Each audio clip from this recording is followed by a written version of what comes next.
Santiago was an old fisherman, and the sea was his companion. His skin had grown dark and leathery from years beneath the burning sun. His hands were rough, cut, and scarred from pulling heavy fishing lines day after day. Yet, when people looked into his eyes, they did not see weakness. His eyes were as clear and bright as the sea itself, full of life and determination. For 84 long days, Santiago had gone out in the Gulf Stream and returned empty-handed. Not a single fish had been caught. Small Cuban village. Whispers began to spread. The younger fishermen, who still had luck, laughed at him quietly. They called him Sulla, the worst kind of unlucky. Yet Santiago carried himself with dignity. He walked proudly with his fishing gear over his shoulder, his back straight, as if luck were something that could never truly defeat a man. Among all the people of the village, only one remained loyal to him, a boy named Manuel. The boy had fished with Santiago since he was just 5 years old. Now he was 12, strong and full of admiration for the old man. He loved Santiago like a grandfather. For 40 days, Manuel had fished with him, even when there was no catch. But finally, at his parents' order, he had joined another boat, a luckier boat that brought back fish. Still, every evening, when the other fishermen returned with their catch, Manuel would go to Santiago's small skiff. He would help the old man carry his nets, his gaff, and his harpoon. He would fold the packed sail. He would carry the old man's heavy lines carefully coiled and walk beside him. "Old man," the boy said one evening as he reached Santiago's hut, "you are the greatest fisherman I know. Someday the luck will return to you." Santiago smiled faintly, the lines of age deepening around his mouth.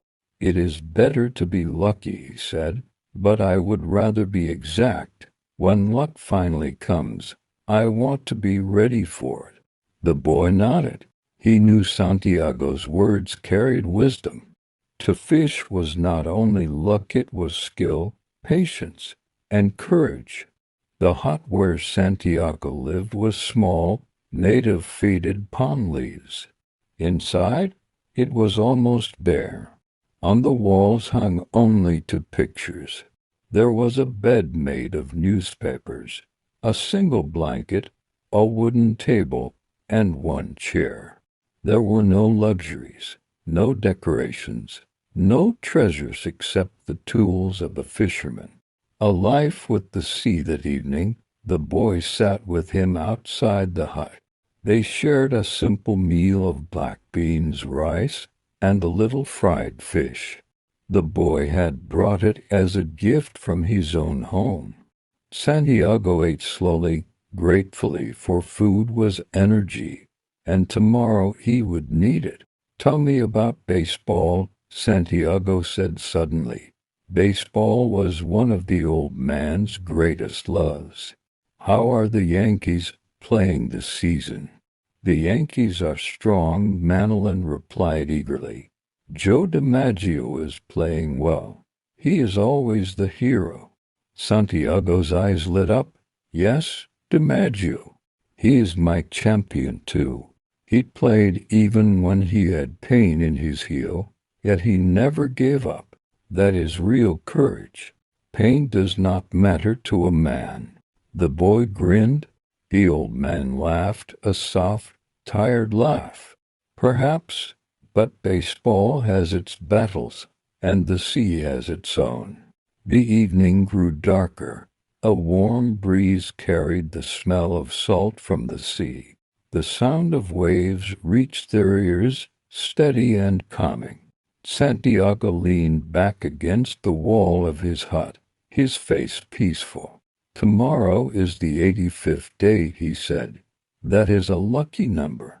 I will go far out, farther than the others dare to go, maybe too far, but I must find the big fish." The boy looked at him with admiration. "I wish I could go with you." "Do you know what I dream of, boy?" Santiago asked softly. "Yes," said Madeline. "You dream of lions." The old man smiled. "Yes, lions. Always the lions." "You have your boat," Santiago said gently, "but you are always with me in spirit."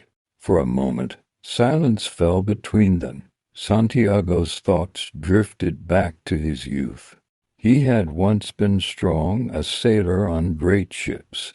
He had traveled to Africa, and on the golden beaches at night he had seen lions, young lions, running and playing like children. Those lions had never left his mind. Even now, in his old age, he dreamed of them. They reminded him of strength, youth, and freedom. When the meal was finished, Madeline cleared the dishes and promised to bring food again tomorrow. Then he left for his parents' house. Santiago watched him go, feeling both proud and lonely. The boy had strength and future. The old man had only the sea.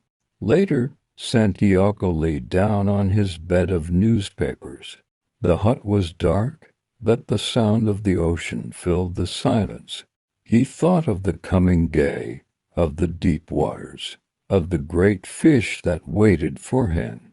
He thought of Joe DiMaggio, who played through pain, and of the lions, who never feared.